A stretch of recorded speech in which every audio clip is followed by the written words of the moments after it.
Ce Shabbat qui précède Kippour est surnommé Shabbat Shuvah, le Shabbat du repentir. Le rabbin a l'habitude à cette occasion d'insister sur une erreur répandue qui mérite d'être corrigée. Et sans vouloir remettre en cause le formidable outil que constitue le téléphone portable, je voudrais dénoncer la place excessive occupée par cet appareil dans notre vie, en m'inspirant des réflexions du Rav Joseph Jacobs. Mon propos n'est pas de vous mettre en garde contre l'accès libre et permanent à des images indécentes, aujourd'hui dénoncées par des fournisseurs d'accès à Internet dans des campagnes publicitaires. Je n'évoquerai pas non plus le problème d'addiction des plus jeunes qui a conduit l'éducation nationale à interdire les smartphones à l'école et au collège. Non, le Rav Jacobs met l'accent d'abord sur la dégradation des relations humaines causées par le portable. Aurions-nous imaginé, il y a quelques années, en pleine discussion, s'interrompre brutalement pour parler avec un passant? Non, c'est pourtant ce qui se produit tous les jours lorsqu'on répond à un appel alors qu'on est en train de parler à son ami. C'est un manque de respect de l'autre. Combien il est triste d'assister à des mariages où autrefois la cérémonie captait l'attention de tous les convives et où aujourd'hui nombre d'invités ont les yeux rivés sur leur smartphone. Plus grave, un parent, seul avec son enfant, va dilapider ce temps précieux où une vraie relation pourrait se nouer en utilisant son portable.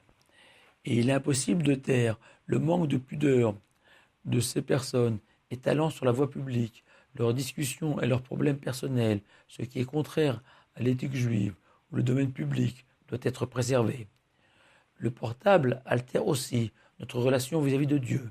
Le Rav rappelle la règle qui interdit de tenir un objet durant la prière, car le risque de le laisser échapper gêne la concentration du fidèle. Et il est évident, dit le Rav, que de prier avec un téléphone à la poche, risquant de sonner, même en mode vibreur, perturbe la concentration.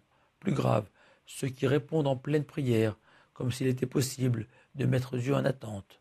Et je vous épargne ces personnes envoyant des SMS en pleine choule, conduite strictement défendue par respect pour la synagogue. Enfin, le Rav Jacobs attire notre attention sur une problématique plus générale, sur la relation de l'homme avec lui-même.